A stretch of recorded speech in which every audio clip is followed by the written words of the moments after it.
Hello, everyone. We're the BRSN guys alongside Jordan. I'm Wesley. We're here to preview Lamar's final game of this season against rival McNeese, who is also undefeated and ranked number 2 in the FCS standings. Now, Jordan, this will be by far Lamar's toughest test this year.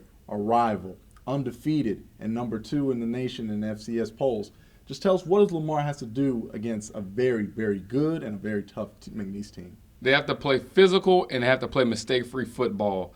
Those are two very tough things to do, especially against a team like McNeese, who comes in with one of the top defenses in the entire FCS.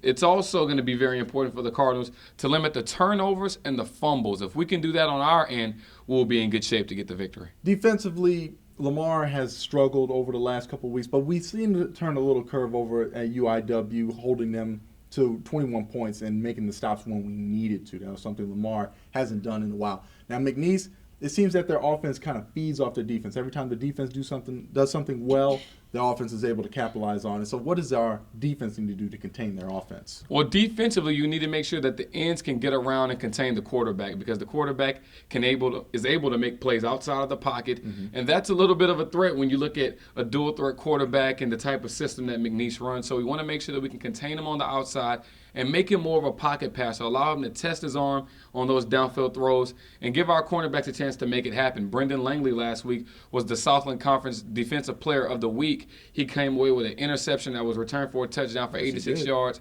7 tackles. We also have guys like Rodney Randall and Xavier Bethany. And our front seven is pretty solid. Even though we've struggled in defending the run, if we allow them to get in positions to be successful, we should be able to come out and at least give a good standing against McNeese. Once again, McNeese is a very talented team, number 2 in the FCS polls. A lot of people say that they're the Alabama of FCS play, but we're not worried about that. We have to go in and take every game as a winnable game. And think back to last year.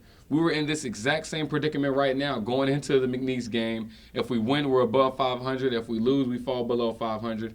It was a game that nobody expected us to win last year, and we ended up winning it on a Juan Caranco game-winning field goal on the road in Lake Charles. So this is a very beatable team despite them being undefeated. They've showed signs of weaknesses in certain areas, but other teams weren't able to capitalize. I think we looked at film this week. We're going to go out there and get the job done, and we're going to go and get this victory. And you have to think last year's game is fresh on McNeese's mind. They did not expect to lose to us, like you just said, and they're gunning for us. And like we've already been hearing reports that they sold out all 3,000 of their visiting tickets. So their fans will be there, our fans will be there. The atmosphere is going to be ripping and roaring. Also, what we also want to take a notice at is this is going to be our senior night. We're losing great seniors like Reggie Beggleton, Seth Ellis, those kinds of guys, Logan Moss, who have been here since the program have kind of started. Just tell us, what will you miss about some of our seniors this year? Well, I mean, it's just going to miss the heart and the dedication and the leadership. I think overall, when you look at a lot of those guys that you mentioned,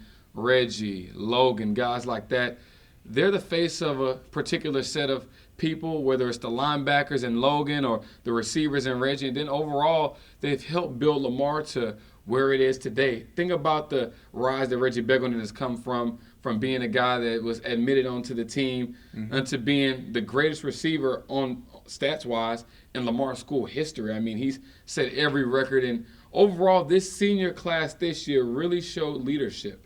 I mean, when you look at guys, even starting from the beginning of the season, they were the confident, they were the faces of the team, they were the front runners.